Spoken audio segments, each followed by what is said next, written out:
Hello viewers, are you facing Instagram login loading problem in iPhone? In this tutorial, I'll show you how to fix this problem. So let's see the step. First of all, check your internet connection and make sure your internet is working properly. And then go to App Store. Now tap on Search app. Search Instagram. From here, update your Instagram apps in latest version. After completing update process, now go to settings and then go to general option. Now go to iPhone storage option.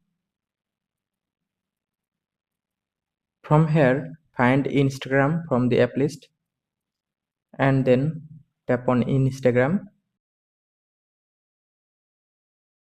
Now upload your Instagram apps. Tap on upload option. Now reinstall your Instagram apps. Just tap on reinstall app. Now wait for completing reinstall process.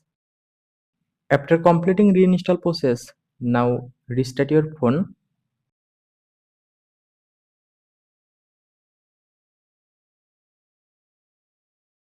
After restarting your phone, now go to Instagram and try to log in. Now see, problem solved successfully.